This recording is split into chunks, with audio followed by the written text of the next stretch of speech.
We got another DC breakdown of Exandria Unlimited Calamity, Episode 2.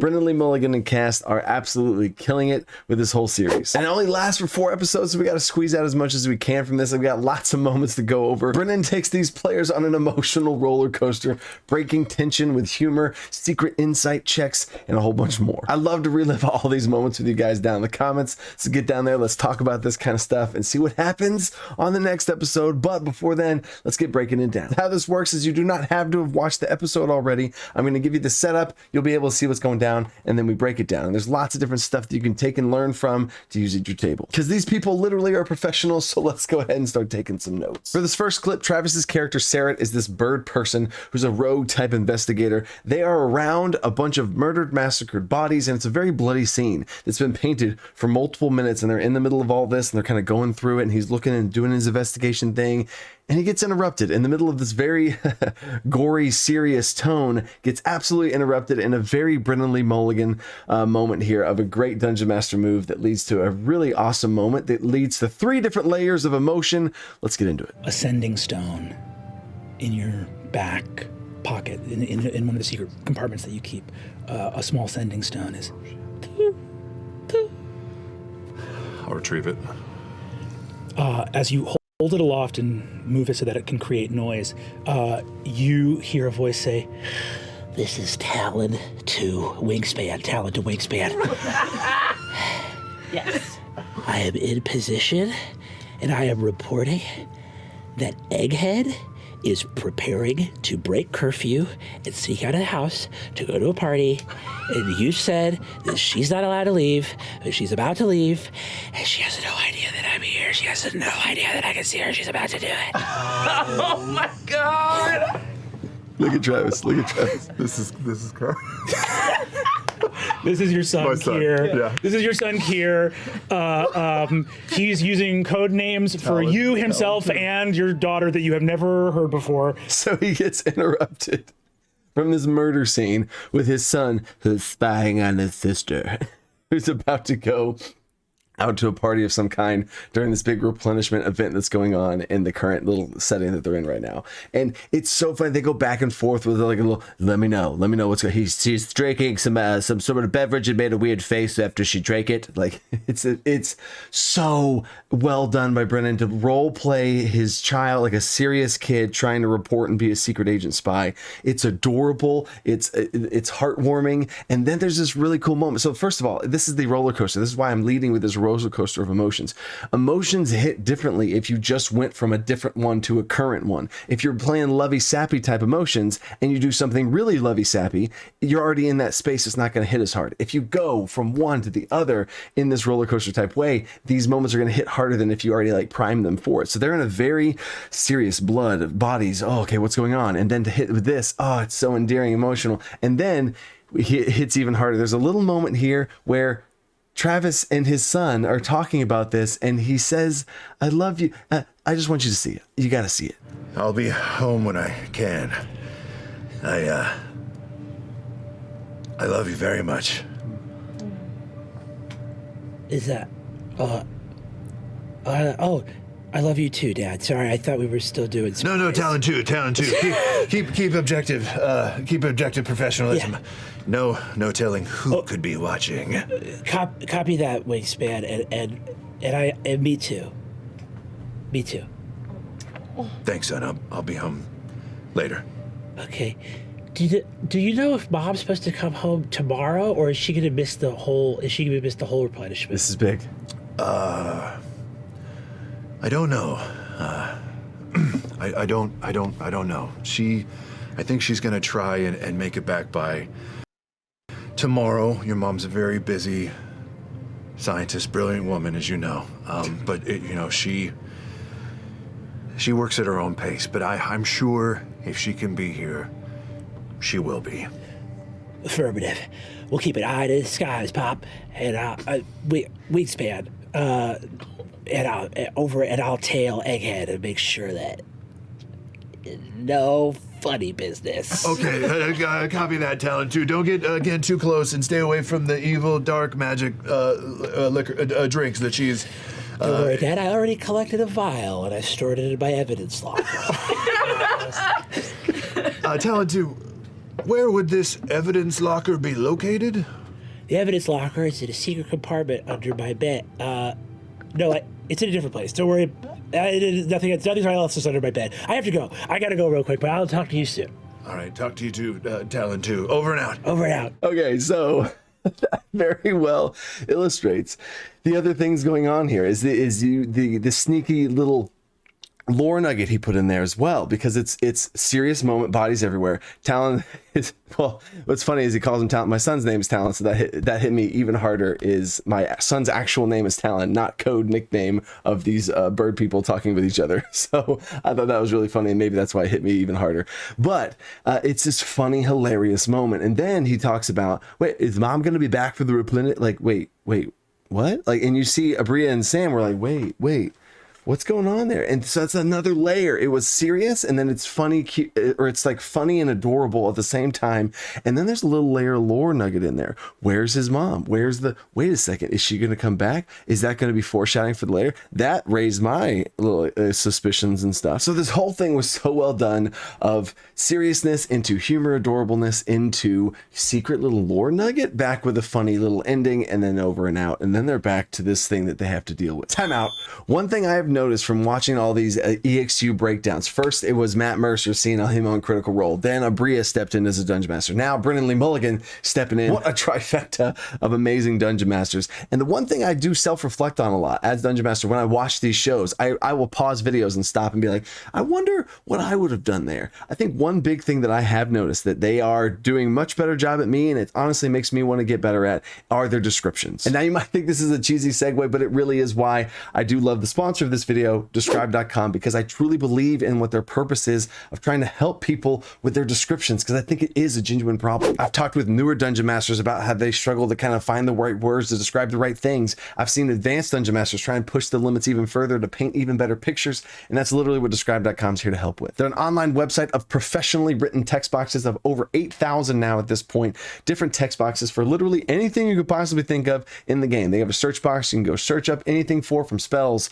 to NPCs talking with each other, location descriptions, anything. They have a ton of these available right now if you want to upgrade your games, and if you want to unlock them all, there's a subscription service that if you use code TheDungeonCoach, you can get 10% off. And as always, you can check out that link in the description down below. And thank you to dScryb for sponsoring this video and supporting the channel. Back to the breakdown. All right, for the next clip here, we have Brennan with a very good Dungeon Master move he makes here to give out a little bit more information if you want.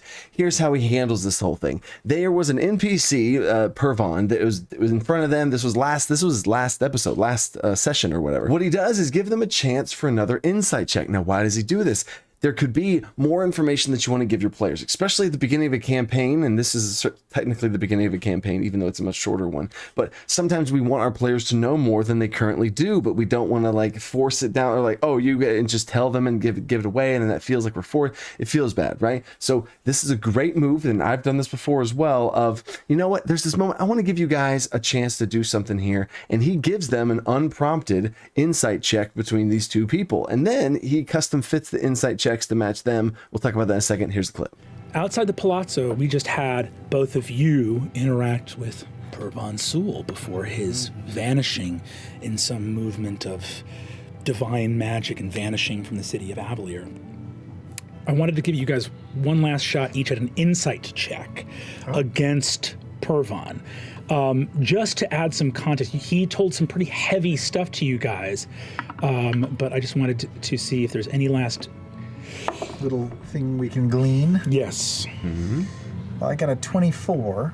Ooh, nice. But 16. But if I fail, I can add 16. another D4 to it. On a 16.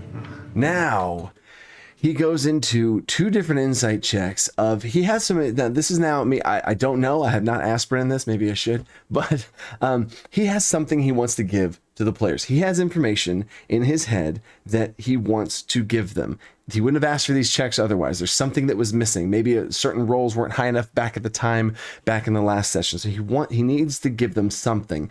And boom, we get our 24. In general, this is kind of called, I call this fishing for rolls. And as a Dungeon Master, we're just waiting for a moment for our players to succeed. Waiting for enough, eventually some rolls will happen and then we'll get some sort of thing for it, right? And this is Brennan self-imposing 2 rolls on them Brennan, like, give me some insight checks for this. I love this. This is great. So he gets a 16 and a 24. So he knows now he has certain information that he wants to give. So I'm just guessing on this part here, but he's then custom fits the information that he wants to give to each person. So whatever information he has, he's like, all right, I got 24 and a 16 to work with. I'll give this chunk to Sam and this chunk to, what's his name? Luis's character. There it is. So he has a 16. He disseminates the information differently between the two and puts flavor based on their characters and their backstory and what they would know and all their different past stuff. So this is just another chance for Brennan to be able to give them extra lore and information and even direction towards where they're supposed to be going in this whole campaign going on. Overall, as Dungeon Masters, we do want to shade towards giving more information than giving less, especially towards the beginning, because the players don't know where to go. That feels really bad. So what if these players didn't, what Brennan asked for these two players, and what if they didn't roll high enough, and what if they both rolled under a 10? Well, they're 14th level players, and that's probably not going to happen, but Brennan also knows that, and what he gives them and the amount of information that he needed to tell them, he might have given them for a DC 12, or like at least with the 12s, you would know at least that, you know, and still be able to give them the information with these roles that he asked for. And I myself do this all the time where there's a certain thing I need to tell the player. So I might have something like this happen or bake it into a role that they already asked for themselves naturally, right? But if they don't ask for it naturally, I might ask for this role, have a certain amount of information that I at least bare minimum will need to give them. And then if they roll higher than that, plus 20 or whatever, then I give them even more. And we see this at 2 other times in this exact episode where Luis's character and Travis's character both get natural 20s on some extra lore stuff. So you're going to be able to give your players information. Eventually those high rolls will happen, but if they don't and you need to give them more, maybe ask for some rolls and see what you can give them. But this next clip, it's a simple one, but a very important one, because especially there are 6 players at this table that you are dungeon mastering. Imagine if you're the dungeon master for a second. How crazy would that be? But at your own tables, whenever you have a bunch of players that you're dealing with, even if it's just 4, saying the phrase that Brennan uses right now is a great primer and a great heads up to give people like, oh, okay, cool. They're doing all these different things. They're separate. They're not together as a group. They're doing these individual beats. The spotlight is being shined around. I think of it as, and describe it as multiple times, lots of other dungeon masters describe it like this too, is each players can get little spotlights and the spotlight shifts to them, whether it's their backstory spotlight or if they're doing something by themselves. The spotlight can go around and float around the table, and then the spotlight can lift back up and it's the whole group again. And Brennan says this very simple one sentence thing, but it does really help and get people back on the same page and give a heads up to watch. So I think you go to you each go to like your ring of masks and play Charlie at the same time. I want to go to Xerxes really briefly, who flies to, and then we will bring the party back together. But Xerxes, that's so, and I've got the whole clip in there just so you can see. He's going to Xerxes, and then what you could have at your table, especially if you're dealing with players that maybe don't have as good of attention spans as this Critical Role cast of very professionally bonded together people, is at your tables you might have some people start floating around. If you're spotlighting too much and you just spotlighted on player number 1 and then you go to 2 and you go to 3 and there's some time passing, you might have a disengaged player number 1. Maybe they haven't done anything in a little bit, they're starting to get a little distracted, whatever it is, and you're like, all right, I want to go into Xerxes real quick, and then we're going to go back to the whole group, and then it gives them like okay. It kind of reassures them that everybody's going to come back together in a second.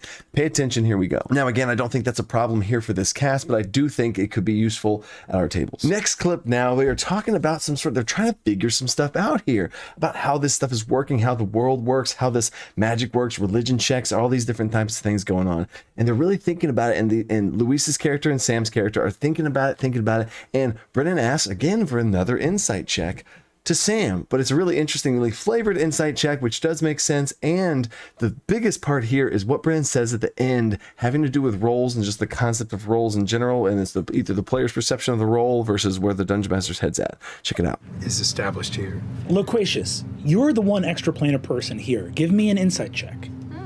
On myself? I'm self-inciting? No, I think you're inciting the world. I fucking love inciting the world. A 22, but if I fail, I can add a D4. Look at Brennan. Offer every time. There you go. If I fail. Roll a D. You won't fail because you're on a gradient. So roll the D4 for me. Get that. Okay, 24. 24. Sweet, awesome, cool. Me and Brennan are so synced up on this. I want to know about you guys. in this, whenever you do checks like this, is there some sort of number and they either get this or that? Because that's never how it usually works for me. There is some sort of number that I want them maybe to at least hit, but he probably already hit that with a 20 plus as far as what he's going for. And it's a gradient and everything. There might be a key piece of like a big nugget of information that you get at a 20 or a 25 or something like that along this gradient. But the higher the number, the more I say. And a lot of that can be gray and ambiguous, but that's how the roll works. So Sam has some sort of feature where if he fails, he can roll a D4 to see if he doesn't, type of thing, which is interesting. And I think also just that mechanic gets a little clunky because Sam has to say it all the time and that just feels weird and bad. But in general, like Brennan said, this is a gradient, so just go ahead and make the rolls to see what the check is. I really just wanted to highlight this because I very much feel synced up as far as how my view is on checks in general whenever you make checks and how you describe them as a dungeon master. Now for the sneaky secret clip.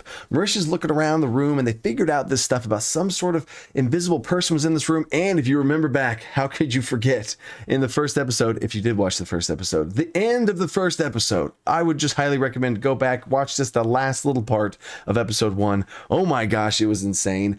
Travis's character, this bird rogue, sees the light in 2 gleaming spots in someone's eyes of an invisible person, slashes through, hits the throat, and just the person's body materializes back, hits the floor. Big, huge plot reveal. Absolute moment. Just got chills. Whew, even just thinking about it. Super awesome moment. And now they're kind of doubling back to this moment and realizing what that maybe entails and how this happened, where this is almost like a little murder mystery type situation here. And Brennan paints a great picture with some great implications about how we can run things as dungeon masters and what not to forget. So here's the clip. That one's still just animated. That one's the same. If invisibility is a 2nd level spell and disguise self is a 1st level spell, that cultist was disguised as a Hadmadad and walked in here. And then when he got into the room, cast invisibility on himself and was waiting for the right moment. But the right moment never came because he got his throat slit by the senior site warden. We got by cantrips, baby. We got by cantrip. We got these 14th level players, 14th level characters going on here, man. 1st level spell, 2nd level spell. So many times I think dungeon masters, we forget we can use this stuff too. And Brennan even goes into it like, you forget about all, and I'll show you. Just think about all the shit you've gotten away with as 3rd level characters. You know what I'm saying? And we as dungeon masters know that 3rd level characters, oh man, they can get away with some stuff, with some shenanigans. And that makes me almost want to go back through all the low-level spells and just think about how I could use really low-level spells that enemy casters, for sure, this little cultist, it's not that crazy to think of a cultist having 1st and 2nd level spells. So to be thwarted and outdone, I think it's super awesome. Little shout out to low-level spells. Overall, I think Brennan Lee Mulligan is absolutely killing it at this Exandria Unlimited Calamity. I love the cast. I love the different characters. I love where everything's going. I love seeing Brennan's flair for dungeon mastering, his personality show through inside of Critical Role. I was really hoping that he would stay true to himself, and he's killing it. And honestly, on that note, not to get too sappy, but seeing Brennan do his thing with every episode of Dimension 20 that I've seen, to see him come in here and do the same thing, it almost gives me more confidence as a dungeon master, because I think of myself when I'm seeing this type of stuff, I'm like, man, if I ever got to dungeon master in front of like if I was at a convention in dungeon master, if I did this and I'd have to like be, what if I didn't, you know what I mean? But like, you're good enough. We're good enough. There's always going to be things that we're looking to improve on. And when we compare ourselves with the Matt Mercer effect, the Brennan Lee Mulligan effect is, I'm going to coin that phrase now, is this professional effect of seeing people and just assuming that we're not as good and all that stuff. Honestly, it was just a little bit inspiring to see Brennan doing his thing. So if I ever go out and do something like that and we all could get in our heads about stuff like that, just shut that down and just go do your thing. We'll always keep this journey going to becoming better and better dungeon masters and getting more experience at the table. And I hope these videos have been a helpful process for that for you. And I hope I can help you in any other ways from other videos on the channel, the DC playbooks that I make over on Patreon, to be able to help your games, whether it's thoughts to help your games, tools to help your games. I just love trying to help us all have some more fun here, and this Exandria Unlimited Calamity is really doing it for me. Let me know what you guys think of this show, or Brennan, or any of the cast members and all this kind of stuff. I'd love to relive these moments with you guys. And until next time, stay creative. Think outside the box. Peace.